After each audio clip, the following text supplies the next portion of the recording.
Jadi orang lain adalah neraka. Ini seolah-olah ungkapan ini ungkapan yang berat sekali. Padahal mari kita kita bongkar gitu ya, kita bongkar. Bismillahirrahmanirrahim. Assalamualaikum warahmatullahi wabarakatuh. Kali ini saya ingin berbicara soal filsafat eksistensialis Jean-Paul Sartre. Jadi sebenarnya filsafat itu bukanlah sebuah diskursus yang mengerikan ya.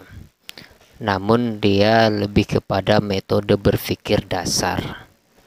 Nah, kenapa kemudian filsafat itu di pandangan umum masyarakat awam terlihat seolah-olah adalah ilmu pengetahuan yang menyesatkan, ilmu pengetahuan yang bisa menjebak seseorang ke dalam kegelapan dan lain sebagainya.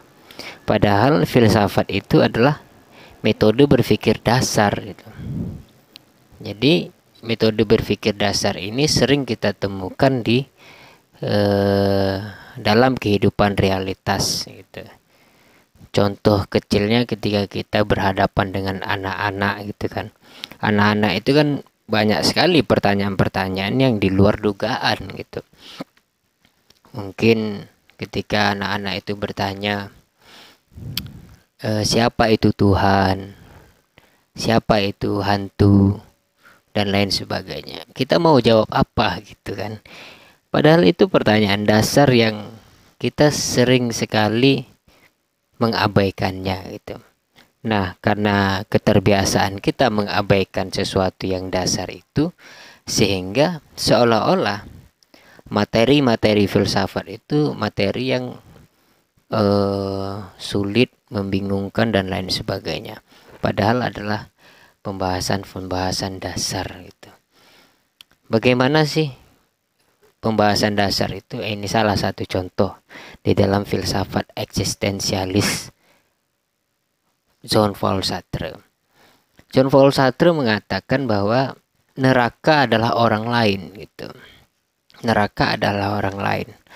Di dalam sebuah kutipan Jean-Paul Sartre mengatakan bahwa ketika kita berpikir mengenai diri sendiri, ketika kita mencoba mengenal diri kita, pada dasarnya kita menggunakan pengetahuan mengenai diri kita yang sudah dimiliki oleh orang lain. Kita menilai diri kita dengan cara yang dipakai dan diberikan oleh orang lain untuk menilai diri kita. Apapun yang dikatakan mengenai diri saya, penilaian orang lain pasti sudah masuk di dalamnya. Apapun yang saya rasakan mengenai diri saya, penilaian orang lain pasti sudah masuk di dalamnya. Ini berarti bahwa kalau relasi saya dengan orang lain buruk, saya menempatkan diri saya dalam ketergantungan total pada orang lain. Kalau demikian, saya sungguh-sungguh berada dalam neraka. Jadi orang lain adalah neraka. Ini seolah-olah ungkapan ini ungkapan yang berat sekali. Padahal mari kita kita bongkar gitu ya, kita bongkar pemikiran dasarnya atau metode berpikir dasarnya atau filsafatnya. Apa sih neraka gitu kan? Neraka adalah sesuatu yang menyiksa. Itu sudah pasti pengetahuan umum kan. Sesuatu yang mengerikan, sesuatu yang mengganggu psikologis dan lain sebagainya. Itu neraka. Nah, orang lain itu siapa itu? Orang lain adalah manusia selain diri kita gitu, orang lain. Kenapa Jean-Paul Sartre mengatakan orang lain adalah neraka? Mari kita lihat baik-baik. Di dalam kehidupan kita dipengaruhi oleh kebudayaan. Oke. Kita dipengaruhi oleh kebudayaan kita berbahasa dengan bahasa ibu kita. Padahal kalau dulu kita lahir di Arab, maka kita akan jadi orang Arab, atau di Inggris akan jadi orang Inggris. Dan kalau kita dilahir di Inggris, kemudian sejak kecil kita berada di Indonesia, maka kita dikontaminasi, diintervensi oleh Indonesia. Maka kita tidak akan pernah bisa berbahasa Inggris, kan gitu. Artinya apa? Lingkungan kita itu mempengaruhi, mengintervensi struktur berpikir kita. Nah, dengan sendirinya nilai-nilai kebudayaan, metode berpikir kita, dan lain sebagainya itu dipengaruhi oleh lingkungan kita. Contoh kecil saja. Sebuah gelas misalnya, kita sepakati sebuah gelas itu adalah tempat air. Kalau kita mengganti kata gelas, menggunakan kata bahwa gelas itu tidak lagi kita sebut sebagai gelas, misalnya kita sebut sebagai mangkok, maka kita akan menjadi orang yang aneh sedunia gitu.